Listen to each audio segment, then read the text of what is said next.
Welcome to Theory and Practice, a podcast dedicated to decoding research in the field of speech-language pathology. This is Sarah. And this is John. We're both SLPs delving into research and equipping you with evidence-based practices and empower you to provide the highest quality care for your clients. As a disclaimer, this is just our personal opinions and thoughts. It's not meant to misinform or claim the intentions of the literature or publication. We also encourage you to read and interpret the findings independently.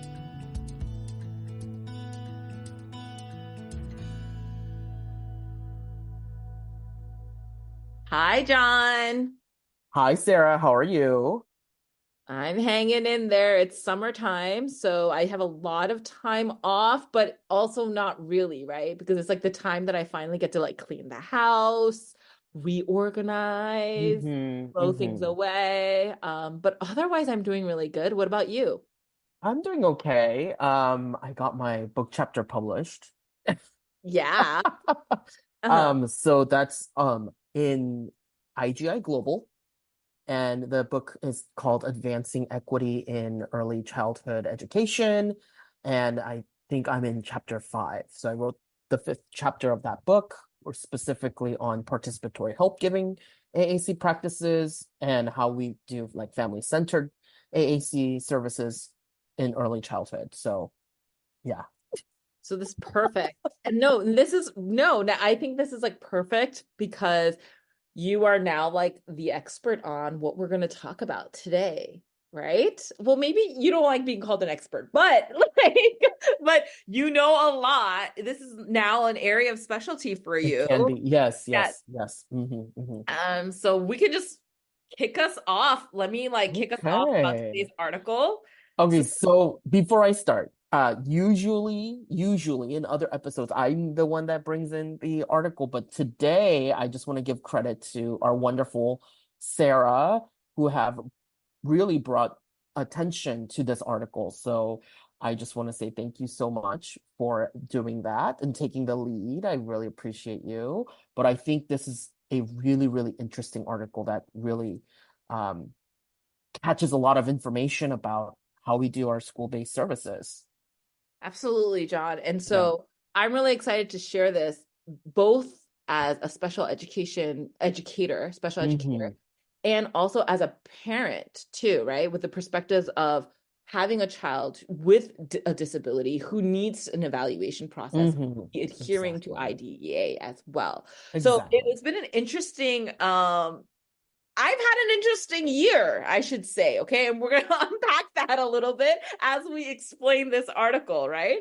So this came from the Journal of Multiple Voice. It's not from that. That's the name of the journal. Multiple Voices, Disability, Race, and Language Intersections in Special Education.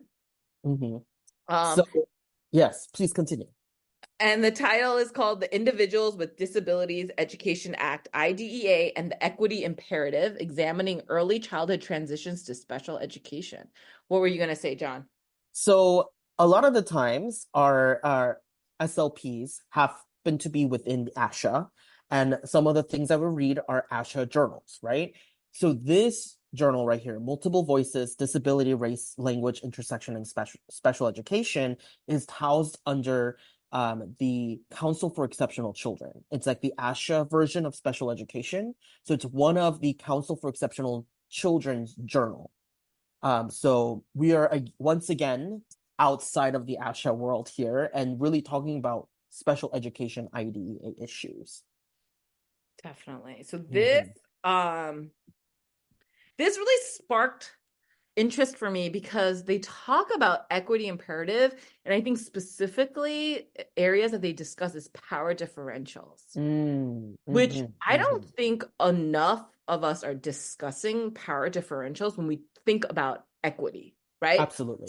Typically we're like gender, race, like protected class, like stuff like that. But in that, we don't talk about how power differentials and these dynamics is going to create intersections of like racism, sexism, misogyny, right? Like all of like ageism, right? Like it's intersected by this level of power differentials. So this article, her name is the authors are Catherine K. Volgarides and Brenda L. Barrio. Um, I'm sorry if I pronounced the names wrong, but yeah, and it was really, and they discuss these identified equity and power differentials. So for the first one that I wanted to discuss was, as we all know, if you're in special education, the parent procedural safeguards. Okay. Yes. Okay. So let's talk about it, John. Like, what are the parent procedural safeguards?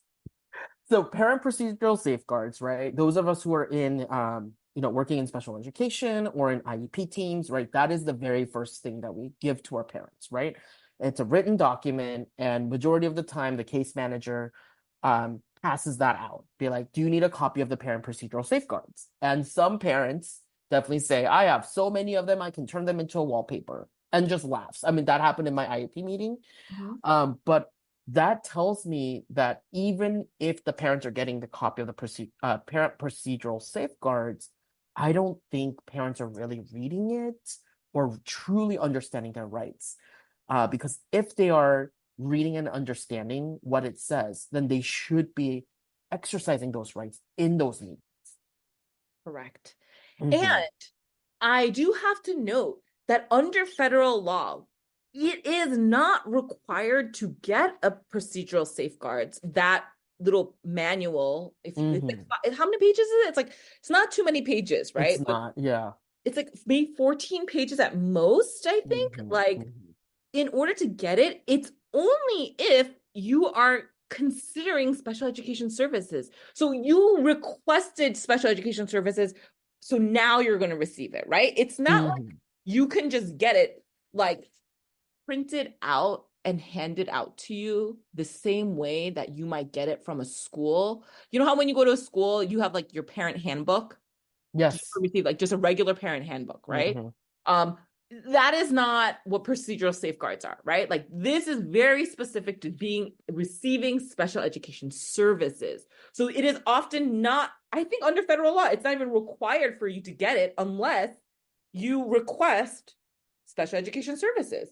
Okay, so that I want to just talk about as like part of the power differential, is it not?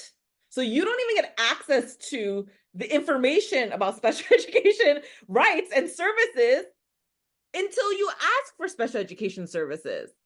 What, isn't it bizarre? Like, however, I will say that sometimes you go on the website, right? Like your school district website under the special education like department, and it will be downloadable there. But think about that, John. The web. You have to now go online. No, you have to know that parent procedural safeguards exist. Yes. You need to then go on the internet, find your special education department, and then look for it.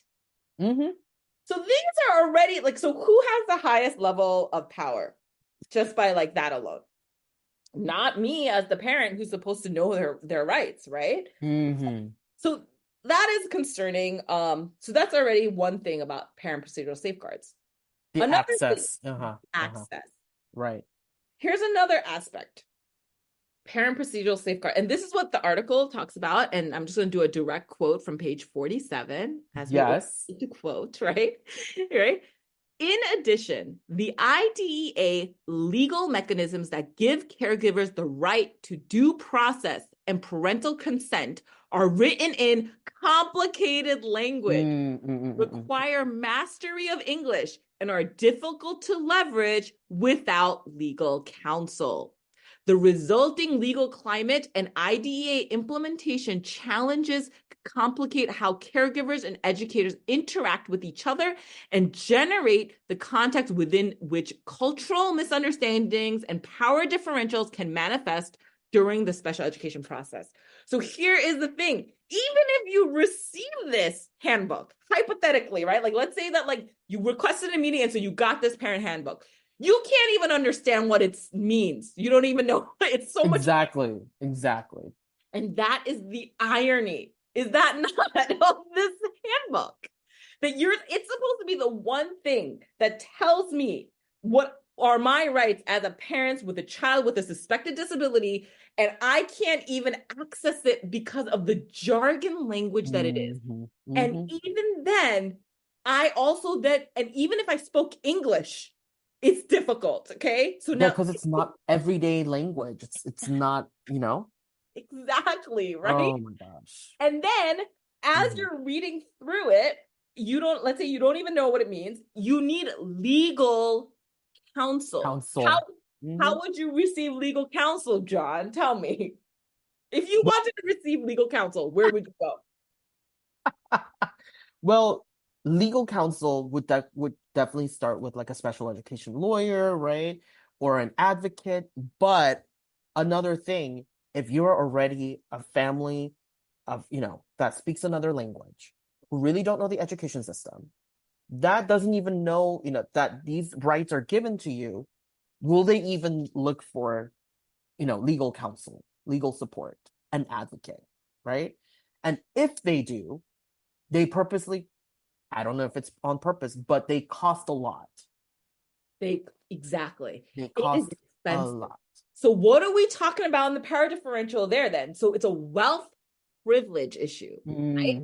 So if you have the money and the means to hire an advocate, to hire a lawyer, you can now get access to your own parent rights for your own child.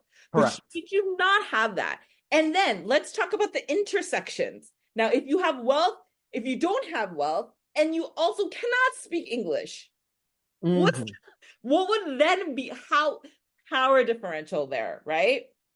And then hypothetically, let's say you receive your, because nowadays I can download it in multiple languages, right? Like I can just, they have that as an option. Even if it was translated, is it in regular language terms in the heritage language? Is it? I don't think so. I don't think so either. It's not even written that way in English, right? So exactly how is this accessible? So this is all already a DEIA concern to me, that this is a systemic way to continue to create more gaps. Absolutely. And the privileged, the well-educated families are given access, right? So we definitely see that inequity right there. And majority of the time, the families that we support are possibly students with POs, students who speak languages other than English, students who just immigrated into their country, or students and families who don't know their rights. So it's already like it's a biased playing field, uneven playing field, to begin with, right? With the procedural safeguard. Absolutely. And so we could just start there, and we just already know that that's a problem, right? Also notable in the article is that, which I didn't know about this, is that IDEA laws has not even been updated since 2004. 2004. Which so I'm like, what? So 2004, it was, I believe 2004, they put it as IDEIA, Individuals with Disabilities Education Improvement Act. And then that's it. And now we're 2024? It's been 20 years. 20 years. Yeah. 20 years, right? So 20 years, it hasn't been touched. That is a problem, okay? But because your state, so how does it trickle down? So you have federal law, and it's, mind you, this law is hecka long, okay? Like it is not, there's no page unturned in these laws, okay? Like it's very specific. It goes through all the, and then your state is responsible, your Department of Ed, your state is responsible for making sure that your school districts are complying to it, right? By like defining certain things. So for example, like in California, you have 15 days to respond to a request, a parent requested evaluation. You have 15 days to respond, right? But by federal law, it doesn't say 15 days. The federal law actually just says like in a timely fashion or something, like a reasonable timeline. Okay. So here's the thing is that like then your California state was like, that reasonable timeline now is 15 days, right? Okay. And here's the thing, I still think that's fairly fair because now it's like a clear understanding between the parent and the district, right? We have 15 days. So now if they don't respond to me in 15 days, I could then just be like, you didn't respond. Let's just file right now, right? Like that's in my parent rights. But then you have places like Oregon, okay, where I am now, where literally there is no timeline. So then who defines, John, who defines what is a reasonable time frame? If I have a parent request, who defines that? Obviously, it's the school district then. That is a power differential, right? Because they get to determine that actually 1 month, 30 days is a reasonable time frame. Right? And then it's like, well, should I disagree? Who the heck am I going to disagree with? Like, who am I keeping like accountability towards, right? Like this is the point of accountability, right? So then that means then who am I going to tell them they've been out of compliance? Like no one, like how? Because there's no set time frame. Right? So then that becomes like, or you can just look at it as like maybe then school districts have to go faster than 15 days, which I could also see. Like maybe they'll be like, oh, we have to respond in like 7 days or something, right? So I mean, I think what is that email rule within 24 to 30? What was that? You remember when somebody sends you an email, you don't respond right away, you have 24 to 48 hours to respond. Maybe it can be interpreted as that. It can be interpreted as 15 days as a state of California, or it can be like towards the end of the school year because that was reasonable, you know? It's open to interpretation by state.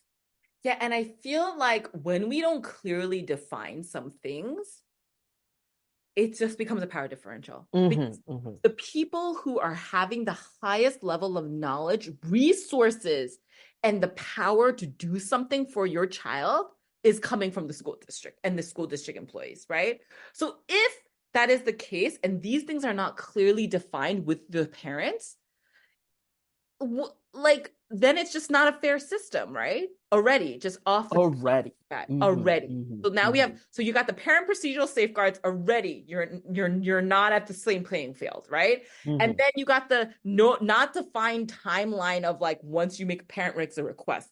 Number 3 also is that like should you not even know that you're supposed to make a request? Okay, so here's another story, right? That happens too. Is it not like when parents don't even know that they can just request an evaluation?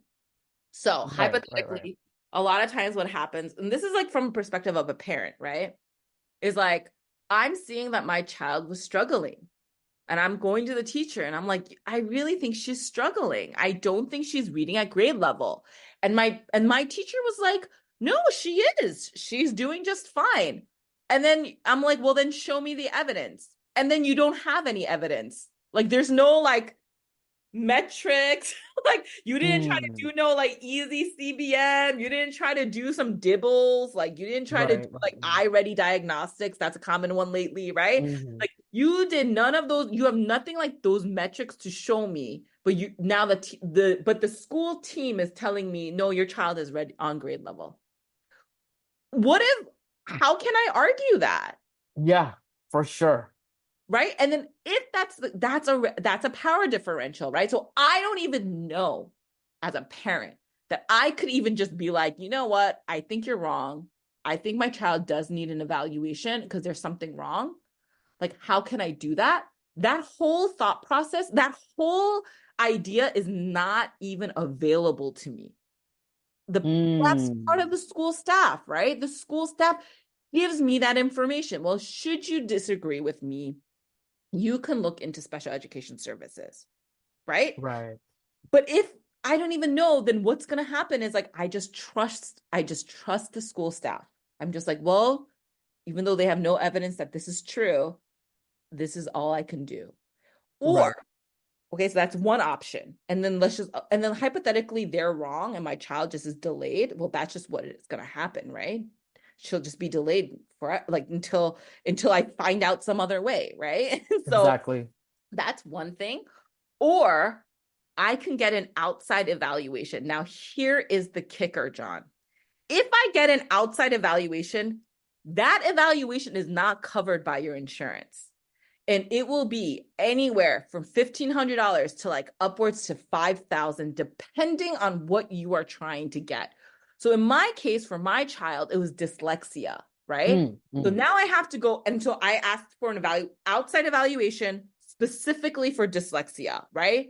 They're like, it's $1,500, $2,000, but we don't really know how much the definitive cost is going to be until we finish the evaluation, and it will not be covered by insurance.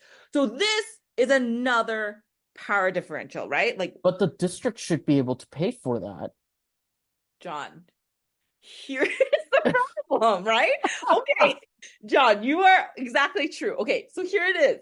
So then I'm like, well, that's a lot of money, 1,500. I don't just have that just laying around, right? Right. And I'm like, well, so, but there's other families who can, right? And so that's already another wealth privilege issue, right? Correct, So correct. you have an income, then you can do that. And you can take that evaluation and bring it to your school team and be like, yeah, she already is diagnosed as dyslexia.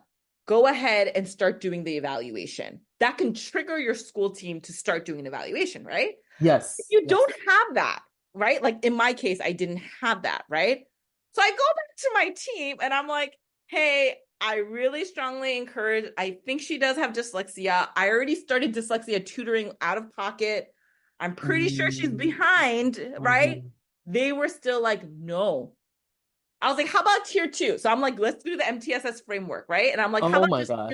I was like, let's just do tier 2 intervention then. And let's a definitive measurable goal at a definitive time and see if you see instructional like right? That's what you do for SLD diagnosis, right? They are still like, no. Because they can, John, right? Because they have the highest power. So the district has the last say, right? Exactly, Yeah. right? Because and that is the power differential of this article as well, that who defined the IDEA compliance procedures is based on the school district. School district said, okay, so in my situation, school district said, nah, you don't need tier 2, and we don't think that you need to do an evaluation, right? So at what point does a parent concern is considered before you tell them that they can request an evaluation? Right? No. So if I sit around and I'm just like, I really think that my child's like not really scoring grade level, like that's already like a parent concern. A parent concern has been expressed to the school, right? Yes, but that's not how they defined it. They defined it as like, you gave your parent concern. We told us that we didn't believe that it was. The end. So it's no longer a parent concern because the school They're like, we took care of it. And I'm like, yeah, but you didn't tell me that I could then request. Oh. Okay. And so that is a problem. Yes, exactly. Okay. So that is also like can be considered as a denial of faith, right? And it's a violation of IDEA, right? But again, going back to that idea is like each state interprets how IDEA is executed. Yes. Therefore, it may not be a violation of an IDEA, right? Exactly. Right. Exactly. And then each district then defines what they believe the state means, because some states are not creating standardized laws. So again, like California is, I know New York City is, right? There's a standardized idea of what IDEA looks like, and how you can comply to it. But like states like Oregon is like, it's a local government. So you have a school board. So the federal law of it, yes, it's going to be the same, right? But the filing of how to complain, like there are small procedures that complicate the situation, right? But each school district now gets to interpret what the state believes is compliance to IDEA. So it's like multiple layers, right? So it's like a game of it's a game of telephone, right? The person who starts the message is like the federal government, then it goes to the state, then the state goes to the school district, and the message just changes every time it goes down. Exactly. Okay. Oh my goodness, right? I mean, it's a game of telephone. Exactly. So it is only, and that is what this article, I think one of the parts of the article says, it is ripe for misinterpretation everywhere, right? And there's no way that you're going to get this right? Because of the system. Because you try to create a system to prevent yourself from getting out of compliance. But then in that system, you're so rigid in the system that you end up falling out of compliance. Yes, yes, yes, yes, yes. Okay, So, because, right? Okay, go. no, so like this tells me that the school district isn't really truly understanding what the intent of the IDEA is and just following the rules blindly, not even knowing the repercussions of what can happen to this kid's future, right? Yes. They're only worried about let's not get us into a lawsuit. Let's not go to court. Just get it done. I don't care the quality of the assessment, just get it done. All of a sudden, you file for like a complaint, mediation, due process, any of those things, any of those, right? In your parent safe, should you understand your parent safeguards and you decide to go through any of those processes, all of a sudden, we're going to see mass like attention to your case, right? And I'm like, that is another equity concern, right? That like, right. you One can't kid even, gets all the attention. Yeah. yes. And so who has the highest? So then that means you, if you were able to speak English, get legal counsel to understand, or maybe you don't, you just have like the time to. So that's another part that we don't really talk a lot about, like the time that it takes Parent to time. understand all these processes alone by yourself as an English speaker. Like that's a lot of time that not a lot of people have. Like that means that you don't really work that much or something. You know what I mean? Or like you're going to devote a certain amount of midnight hours to this, you know? That's another like a socioeconomic status. Like only families who can be like stay-at-home parent can Yes. do, right? Yes. Or like a single parent income that can survive off of, right? So all of their attention can go into that kid's schooling, right? But in reality, who has that? Yes. Who has that luxury, right? Yeah. Okay, so now here's another. So I know I keep talking about my experience, but because it's so jarring, John, because Yes. I am somebody who knows IDEA because I am a school-based SLP, right? And so I have also seen in the years of being a school-based SLP, like all the different ways where you go into mediation. I've never went into due process because usually that's my department lead goes in on behalf of you, right? Because it's usually just your district representative, right? Yes, yes. But you certainly can be part of like the mediation process of like your documents can be involved in it, right? Like documentation. Or the lawyer can definitely like pull you in for like interview and subpoena and all of Yes. like you will be involved in that process, You right? certainly can have a meeting that with the whole IEP team with a lawyer present. Absolutely. Right. Right. Absolutely. Absolutely. Yeah. Right. Yeah. So I have also like learned a lot just from these processes, right? Because like I didn't know everything when I was first starting off as a SLP, right? Even in the district's policies I was trying to adhere, it still had holes, okay? Where like we were still unable to fully meet the compliance issues of what is IDEA. Because as you just said, IDEA is not built to help school districts stay in compliance. It is there to as a civil rights for families with children with disabilities. Okay. Yes. So that means it's defensible for them, not for the school district. Cool. Right. Right. Okay.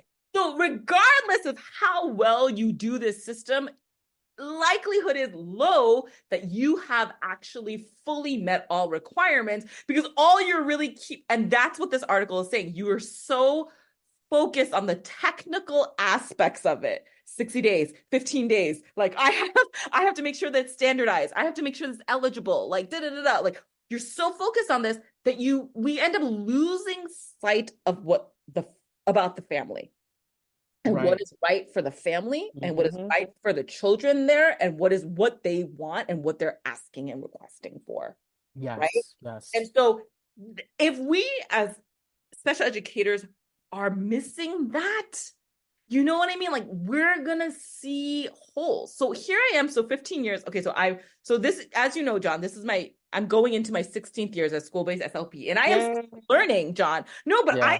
still even learning, right? Because I'm like, wait, like I might be wrong, right? So here we are. So I'm in my Mm-hmm. process with my daughter. Okay, so they don't even tell me about the special education process until April. Okay. Oh, okay. So from September to March, I'm complaining. By March, I'm like, what the heck, right? So I don't even find out, I don't even get the process until April, right? So I go into this thing in April and I'm like, they're like, listen, we're not going to evaluate her. Mine is blown at this point, right? I'm Oh like, my gosh. okay. And like, so remember, like that whole time, like what defines activating the evaluation wasn't my parent concern. My just talking about, hey, I don't think she's at grade level. I don't know. You're not going to give me tier two. All of that did not count. It wasn't until I had to write, I am requesting a full cycle educational evaluation. Like I had to A write the written letter. request. It's a written request. Okay, okay. That is ridiculous, John, that I Mm-hmm. had to do Mm-hmm. this to get the right? Okay, so now para differential, right? Like I only know to do that because I'm in special education. Had I not been in special education, nobody else is going to know to write a written True, true, true. 100%. Absolutely. Absolutely. Absolutely. That was a But para then differential. Uh-huh. but then another thing I want to ask you is like child fine, right? We're all legally obligated to Yeah. do child fine. Apparently it wasn't obvious enough for them. Well, if you don't have any metrics you're using to determine grade level standards, I mean, I don't know how. That's a different story for another time. Okay, Yeah, okay. but Sorry for going you are there. correct. Child find did not find correctly in this Right? case. The child fine didn't work because the teacher should be like, I wonder why this student is always bombing this test. Or I wonder why my child, this student is not reading compared to the other kids in the class. Like it Well, should filter out. there was no comparison Oh my across. gosh. And so that's a separate story, though. I think so. Child find failed here, and but that's why you have IDEA, right, John? Because that's why. Because if you make everything on the school district to do, the failure rate is much higher. That's why you have this secondary point of accountability where the parents can be involved. That was the point Mhm. of IDEA, right? Mhm. Again, it is meant to protect and keep school districts accountable by having parent involvement. And so I was able to make a request formally. That was a para differential because I knew I had information, right? Mhm. Mhm. But I get to the meeting and they're like, no, you're not going to get it. Well, why not? Why not? Right? Oh I'm like, well, no. so my child scored on the 13th percentile guy, 1-3, not 3-0, 1-3, 13th percentile, Oh. well below 50th percentile is average, right? So we're looking at significantly below grade level standards.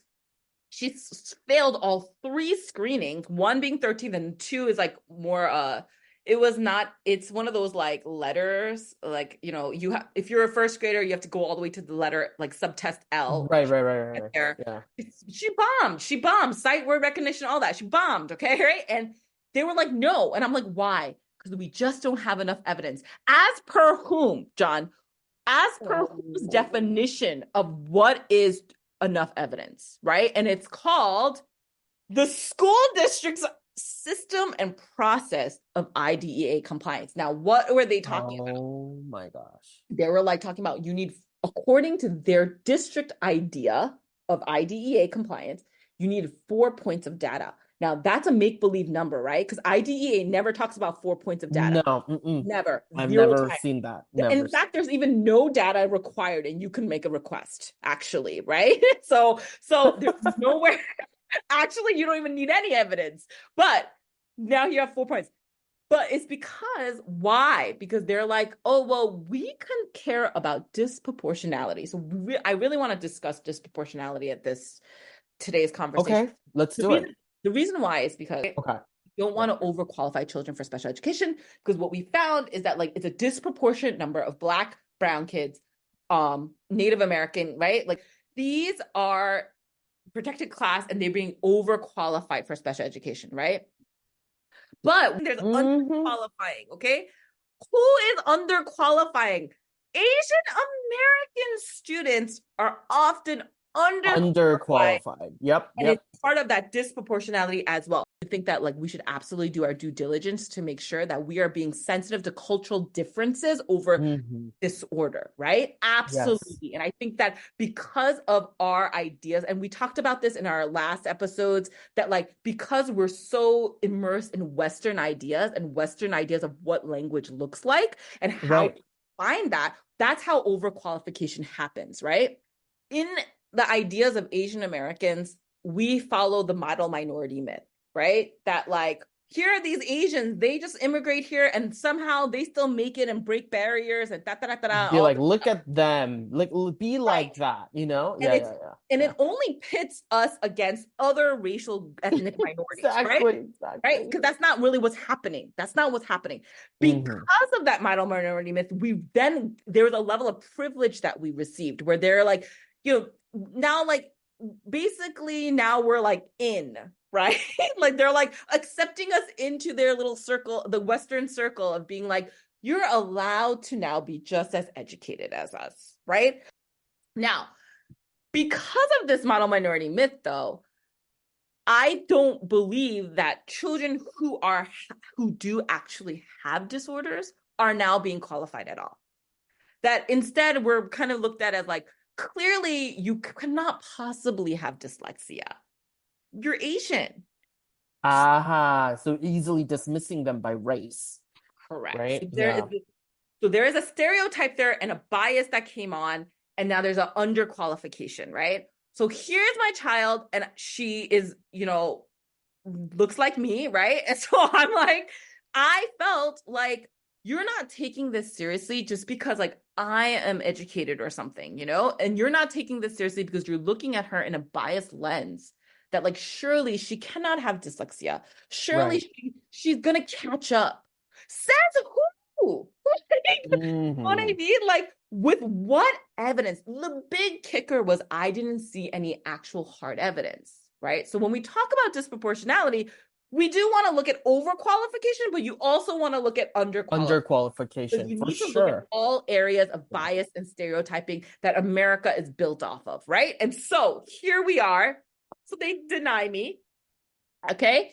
And again, now there's another power differential. I'm like, okay, so here we are. You still have the highest level of power because now even at this meeting, even after I requested this meeting, you declined that, right? And then even after I then write it into our prior written notice that I disagree, it didn't matter, John. What does that matter, right? If I disagree at a meeting, what changes anything? Nothing. Oh, gosh.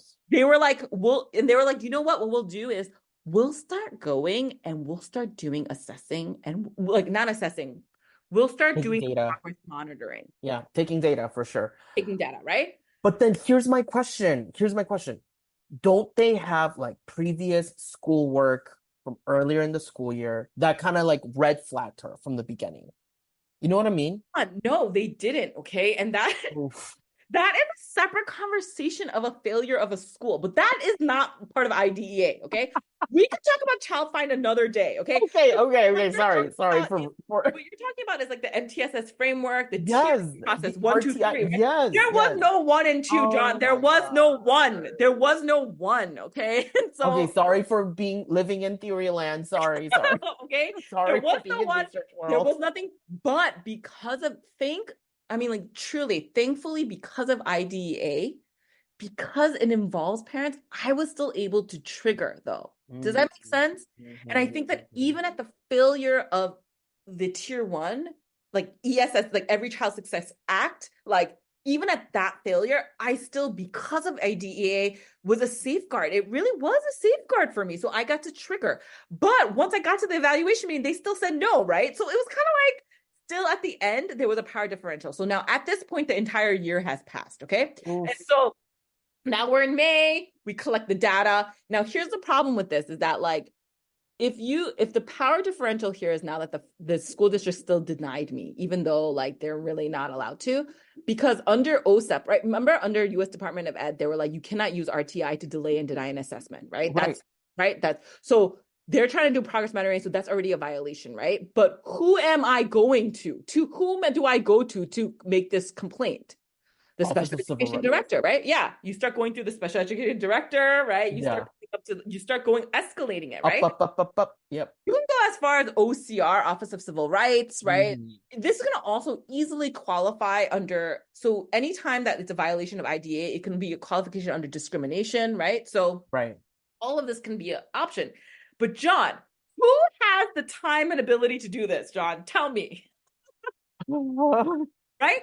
You have to know how to speak English, right? Because then I have to start calling, right? So I'm like, I got to call the state. I got to call the like Office of Civil Rights. I got to call all of these different formats and I have to start web searching, right? I have to figure this out. So this is going to take a long time. And there's also, and then all of this information is an access issue, right? Because all of it sounds like jargon language.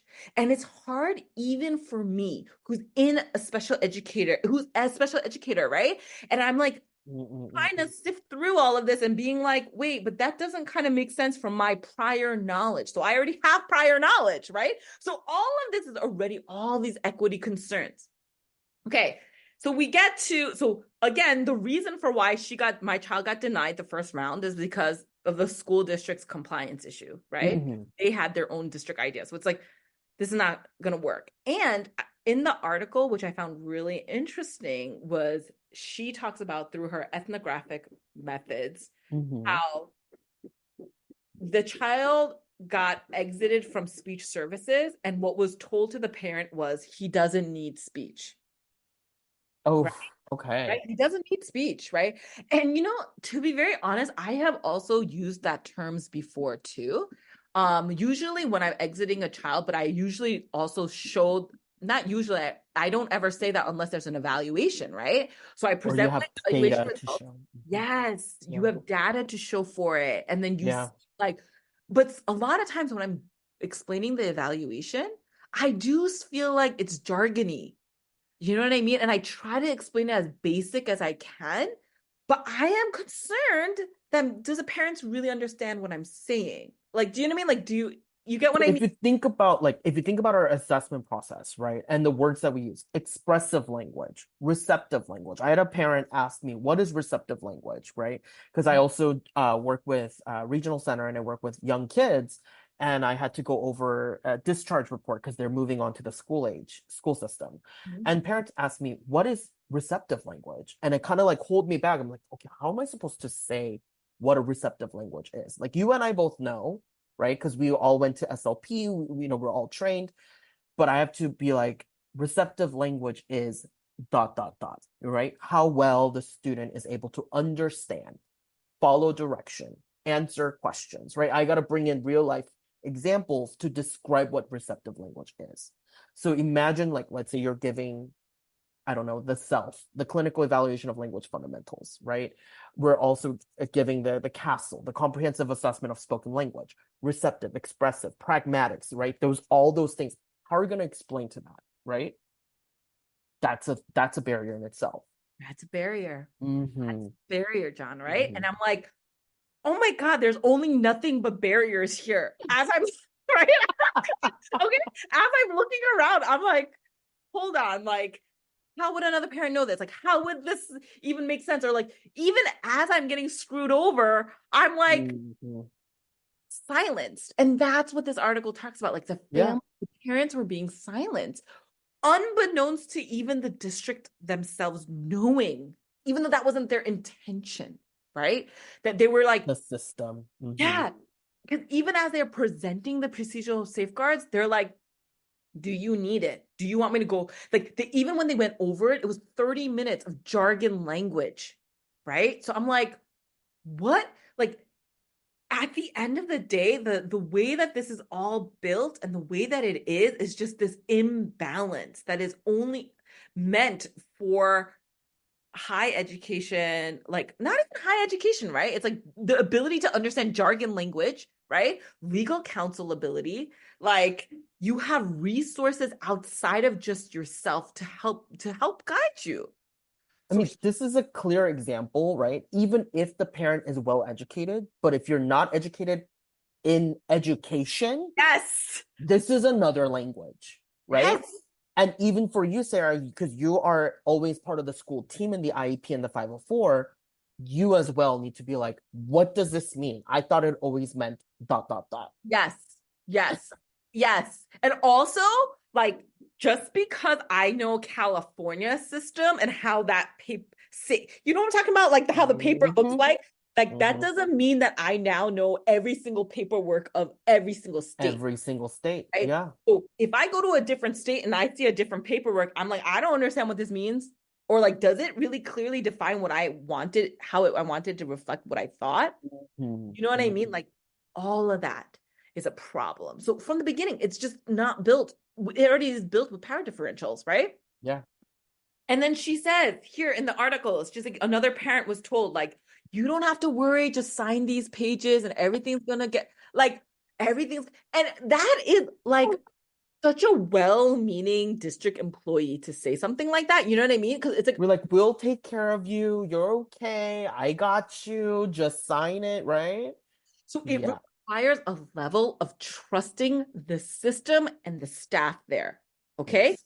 So here's what honestly always happens. And this is like with me too, right? Oftentimes, parents come in open minded. They just end up getting disillusioned or like turn like you disappoint them so many times that like after a while you don't trust them anymore. Anymore, right? Yes, one, yes.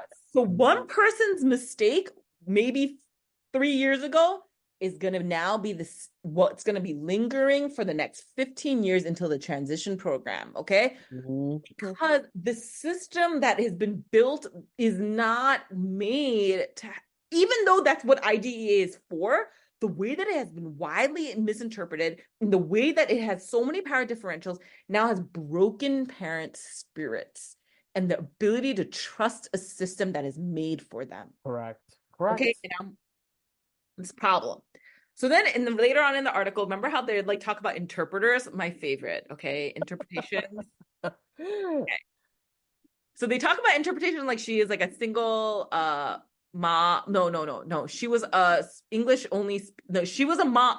The parent was in the meeting, but it was only her and the preschool teacher, and she needed it to be translated into Spanish, and the Yes. preschool teacher wasn't interpreting it. Now, this is a problem, right? The preschool teacher's working as the interpreter because you're not trained to be the interpreter. So what happened because she's not trained to be the interpreter? So, just to give a little bit of context to our audience here, the study design is an ethnographic study. Ethnographic study is basically you're following um, particular subjects, right? So these kids are in early childhood special education, moving into kindergarten, preschool to kindergarten, and they have 400 hours of field notes, meaning that they were there, they were in the IEP meeting, taking notes of what was happening, right? And there were multiple families that they followed, and specifically was this one particular school district. I believe, let me double check what school district it was, but it It's was, do you know? Let me see what it's like school district. Sunderville, Sunder. right? Yeah. Pseudonym of suburban school district of Sunderville. It's a pseudonym school district, Sunderville School District. And they were looking into various IEP cases, right? Just like what Sarah mentioned, your child doesn't need speech. You don't have to worry, just sign these papers. And specifically using interpreters who aren't really trained in the IDEA language to interpret, right? So going back to Sarah's case, you're just bringing anybody who can speak Spanish.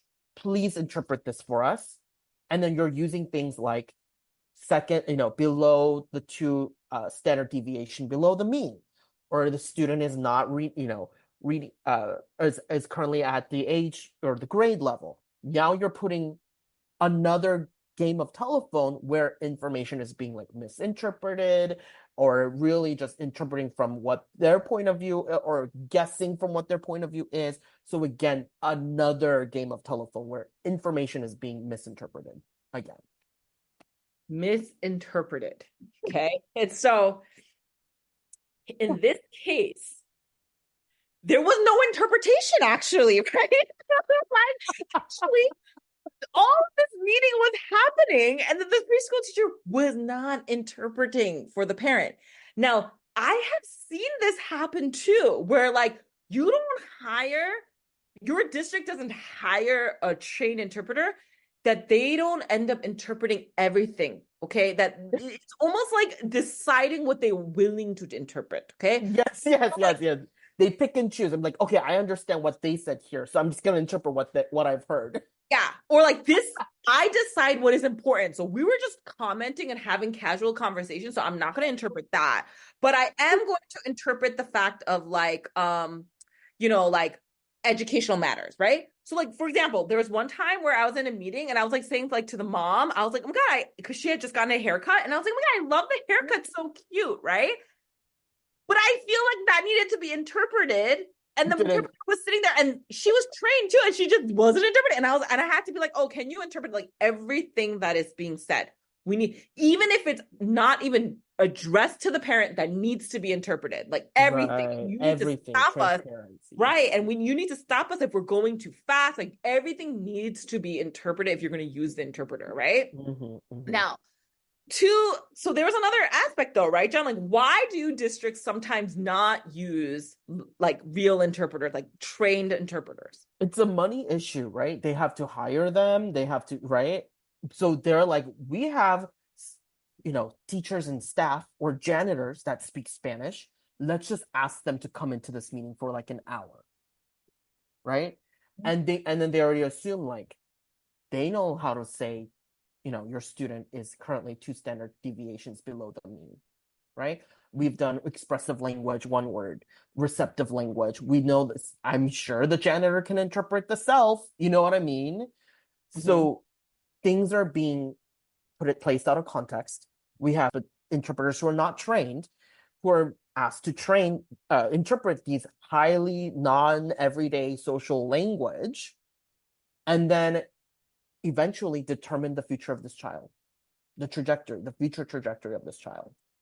This is also another power differential, right? That you are now, as a school district, utilizing people with this power, and like, so that is a skill, right? Like speaking a second language is a skill set and should be honored, and then you should pay them for that, right? Like that's how this works, right? But instead now you're taking advantage. Okay, so that is not okay, right? Like, because you're taking advantage of people who are, that's not within their roles, jobs, and description, and they're certainly not getting paid extra for that, right? And that is an unfair system, and that is, again, another power differential in which the school district is utilizing. Last but not least, right? Then you have the cultural misunderstanding. So now you have, because culturally, Western views is one of which, I think of it as very free spirit, individualistic, right? Like, as long as my kid gets what they're supposed to get, that's all that matters, right? Like that's cool, right? Yeah. But a lot of other cultures have different views of authority. And how does school district staff have authority? Like, it is not lost to me that other cultures look at teachers or like anyone working in the school as authority, right? Like, because typically in other countries, like that's how they are viewed. Like you do, like it's not, other cultures see the power differential there, okay? Just because as an American, maybe you don't, but like most cultures are like, they see the power differential there right away, and they can determine that like there's a different view of what authority looks like. And to like be at these meetings and have to defend yourself while you're also not able to like speak the language, or if you have your own like views of like some maybe like negative traumatic experiences with authority. Do you know what I mean? Like Yeah. that is not a safe place for you. Okay. And then so you're in these meetings and you have all these people telling you all these jargon terms. And then you're like, even if you spoke English, it's a lot of jargon term. And then It is a lot of jargon term. yeah, it's a And lot of it's jargon terms. very intimidating because you are Hell just yeah. one parent, and then you have the SLP, OT, school psych, da da da da da da da da. And then they just toss their evaluation reports at you And they're like, and here's the recommendation.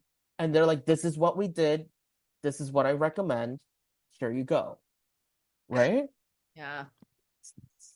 They will be all on team one, and then there's just me. Right? So I have Yeah, to sit there and defend myself. Okay. And exactly. then now Exactly.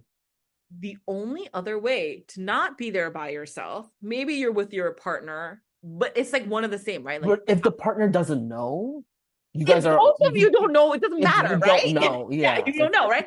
This is not a safe space, it's not. and It's I not. don't feel comfortable here. Now, I had to go through that meeting, right? So I went through meeting number 1 where they denied me access to an evaluation. And then I had a second meeting, which they gave me an assessment plan. But that assessment plan was then signed at the end of the year. So we lost an entire year's, Oh my right? gosh. Entire year's worth of education. And I am at this meeting with an advocate, right? It was intimidating for me, John, to even, because I didn't feel safe that I was going to say these. I felt like they were going to yell at me. And in fact, whenever I tried to talk, they would just come in and be like, no, no, no, no, no. Like, that's not what we mean. Right? Or like, they'll come in and be like, no, no, no, we did that. And that's what we monitor. Like, oh, you can't ask for that. It's like gaslighting you at the same time. Gaslighting. Yeah. Yes. Hmm. And in this article talks about that, like the approach that started off empathetic went into technical complication, right? Mm, To mm. here to IDEA. And that's exactly what happened to me, right? That we may have started all this with like, my child, I'm really concerned. I'm like crying. I'm like, I don't know, like maybe I'm wrong. Maybe I'm not right. Like all this stuff. You delay me an assessment. By the time we get to the assessment, I'm trying to talk about it. And then they're like, no, no, no, no, you can't do that. No, no, IDEA, no, that's not what RTI says. Like, that's not what this is. Like, starting to backtrack all the things that happened, that you are no longer trying to empathize with me as a parent. Instead, you are trying to find a way for yourself not to get into due process. Right. And that is a problem. That's the problem. And that is me who has a certain resources and knowledge too, that may have even been higher than my own school district itself, but they still have more power than I do because they're going to be the one that gets to implement it under district funding. Correct. Right. Correct. So it doesn't matter how much I knew. It You're doesn't matter if I was right. You're kind of at their mercy if you really think about it, right? Because you are also an SLP. You've been a part of the IEP team before. You've been to multiple IEP team meetings, but here, all those experiences and all those letters behind your name doesn't count because the school district will determine what they will do, right? Mm-hmm. Oh my gosh, it's very scary, to be honest. Like, I think that's the perfect word, John. I love that you use that word. It was intimidating. Okay. Mm-hmm. And I felt like it feels like a bully situation when somebody's like cutting you off like that. Right. And then Like a mean girl group versus you. Yeah. Right. So I still got the assessment plan, right? Which I think that they think that that's the end of it. Right. Like, okay, great. And I'm like, no, no, no. We already lost a year, which means that this assessment is not even going to happen until November of next year. Right. It's because 60-day timeline. How is that fair? What is fairness? Right. So Are they gonna give you like compensatory minutes and hours there was for no those? discussion, Oh, no of course discussion not. of that. Right. Yeah, yeah, yeah. And should I ask? Maybe. Right. But if I didn't, definitely not. So how many parents even know about compensatory services? Oh, maybe not. Right? Not How a many lot. people even know about IEEs, right?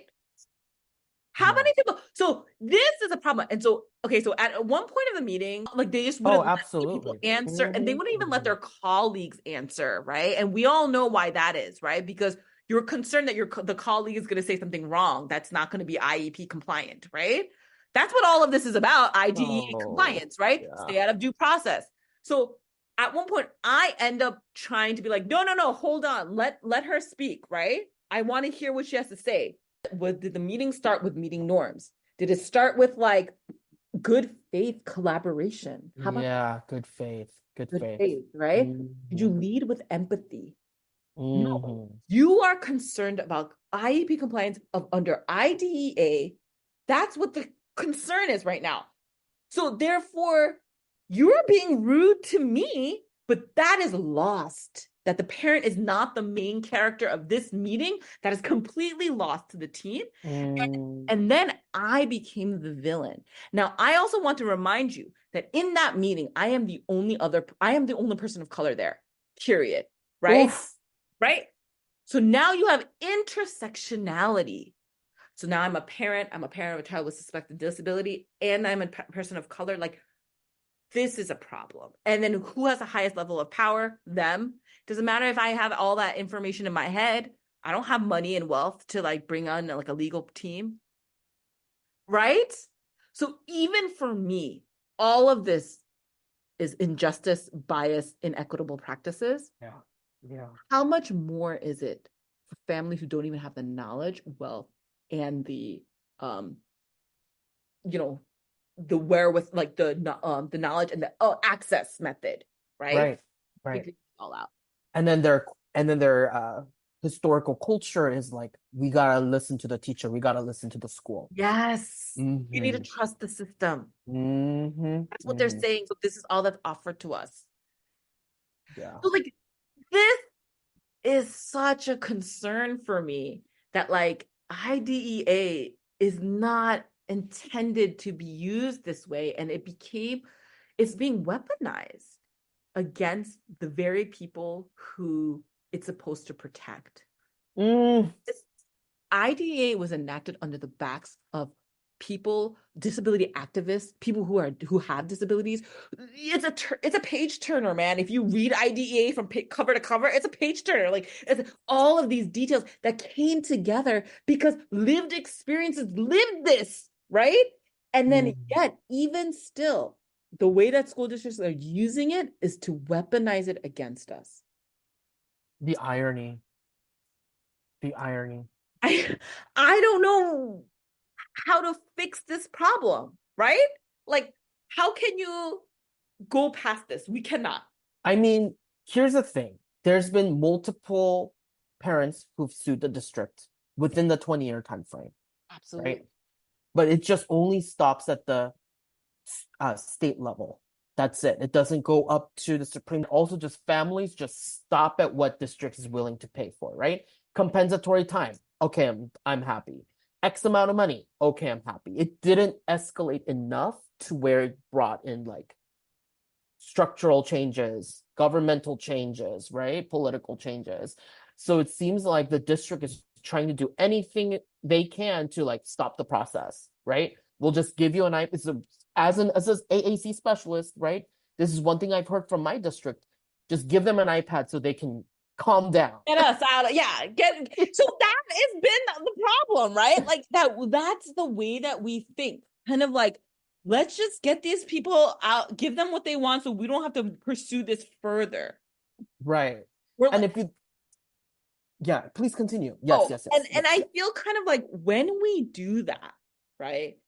Like there is no reason for parents to trust school district when they behave this way. Okay? Mm-hmm. Because then it's inequitable practices, right? Because that means that like, oh my God, the squeaky wheel gets the oil, right? Like if that is not how you can be in public education. You cannot behave this way where like your mentality is one where you just want to not get into legal compliance issues. Like you need to have a heart of wanting to see systemic change. And like, you Mm-hmm. have to have a heart to believe in IDEA and to believe in the Rehabilitation Act of 1979. You have to believe in Section 504. You have to Right. believe in like this whole, even every, like Obama, when he came in the administration of 2011 and made the Every Student Success Act, right? Like he made the whole Common Core unified standards. All of that was with marginalized communities in mind. So if you're going to go into public education and you don't have this power differential standpoint and view and lens, and you're trying to go in there for systemic change, like this is not the field for you, because by its onset, it was always about equity. Mm-hmm. Like Well if you're here said. to make money, like you're never going to make that money. It actually makes It's no money not. all the Yeah. time. Okay. Right. We always take money. We don't make Yeah. money. We don't make money. Okay. Right. This is almost like and I feel like that's a separate issue, right? Like we should get paid more for what we do. Absolutely. Right. Right? I think Absolutely. work is there, right? Mm-hmm. But alternatively, like nobody came in being like, yo, I'm gonna be a gen ed teacher, I'm gonna be a teacher and be like sitting in my mansion. Like nobody thinks that way when they're going into this, right? Like, No. and I think it needs to be like noticed that like all of us have to get a master's level degree for this, right? That the student loan on this is high. Okay. And so, you know, even with that, we went in understanding that we are going to be in a hole. Okay. Like you're at a deficit if you're trying to do this. And so, like, I just don't understand like how this could all happen. It just surprises me, is all. It's the spirit of the law. I mean, this is one thing that I was taught, right? The spirit of the law isn't, was specifically geared for families. The way that it was executed is like, let's CYA so we don't get into lawsuit. It's really interesting how the law has been executed and interpreted, but the intention of the law is totally different from what the school districts are doing. These are policy changes that need to be made at the district level, and they were not going to do it unless I file or something. Like like the accountability needed to happen. And that's another question, John. Like, what is reconciliation after you do something like this?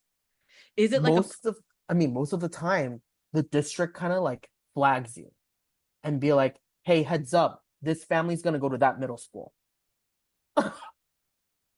Or hey, heads up, this child who was in the early childhood education center is coming to your elementary school. There is no reconciliation. Your name has already been like, hey, SLP, heads up, this child's mom is coming into your caseload. Remember, we always been in that type of like handoff. Remember that handoff that we always talked Mhm. about? This kid who's going to go to the middle school. Hey, watch out for this mom. Hey, watch out for that kid. One wrong move and it's like bombs everywhere. So So, that's exactly what happens. Like you start getting special treatment, right? And I feel right. Or like, watch out. Put a yeah. star next to this kid's Oh name. yeah. And I'm like, that is a problem. Okay. Everybody needs to get the same stuff. Like I felt like in my process with my own child, I felt like, yo, what I eat, you need to eat too. And I want to even better, even more Mm-hmm. than me, right? You know what I mean? Like that is a collectivist idea. You are part of this community. So if the community is broken, then it is your responsibility to fix it, whether or not it was directly you involved or not. Yeah, yeah, Okay? yeah. That is how social activists believe and think. Like you can't just be like, well, it didn't really hurt me. It doesn't matter if it didn't hurt you, right? It hurt somebody else in the community. And if you think that that's not going to happen to you, like that's not how this works. Okay. Right. And I was just like, the community is like, you're part of it. You hold a responsibility to also be part of a way to fix it. And Mm-hmm. I think that's what ended up fueling me to try to do a grassroots effort and try to push things further. And I still failed, right? Like, I think at the end of it, like, I don't really know. I'm in the midst of it. I'm not sure if I failed completely, but I have to be prepared for the fact that, like, even with all of my advocacy, and I might not get any changes for not only my child, but like the whole district policy to change, right? And here is the thing, John, that's the kicker. and I think this goes for every school district, the Mm-hmm. number of DEIA policy statements on these websites. We believe in equitable practices. We believe in not being underqualified, like all of this, right? Like, Right. what is the meaning of all of that, John? If it's all just like IDEA looks like this, right? What does it mean? This is all performative, okay? Like, if you cannot even try to close the differential problems, this is performative. Sorry. Oh, and I think our school system is totally forgetting about that, the power differentials, right? What power do parents have compared to like one parent versus like the IEP team, 5 or 6 people, right? There's always like, you know, that phrase, powers in number. Low, we got the special ed, the SLP, the school psych. That's 3, 4 people versus one parent or 2 parents who don't know anything. Yeah, and I feel scared even as I'm sitting there because like they're not. It's scary. I was never in an IEP meeting before where I wasn't part of the school district team. Like it's my first time being the parent requesting an evaluation, and just the first-hand experience of being like, whoa, this is really scary. Like this is an intimidating place. Like I don't feel like anyone really cares about my kid, and I don't really feel like they care about me. And then also on top of it, I'm the only person of color here. Like, dude, it's like so many layers. It was so many layers. And it was like, and then on top of it, I don't feel like comfortable being like, hey, I think we have a cultural difference. Like, what? Like, how are we gonna bring that up? Right? It's just weird and scary. Well, anyway, John, thank you for this time. I know we like spent like a lot of time on this conversation. It might exceed an hour, but I do definitely want to do a part 2. Let's definitely do a part 2. Let's do it. And I want us to talk about like your newly published book that. Oh yes. Okay, so so that one is basically about like family-centered work. And I discuss like the foundational principles of how do we incorporate families in the assessment process, the recommendation, and the intervention and progress monitoring. So maybe that can be a part 2 of that. Yeah. Absolutely. I'm looking forward to it. All right. Well, thank you so much. Thanks, John. So until next time. Bye. Bye.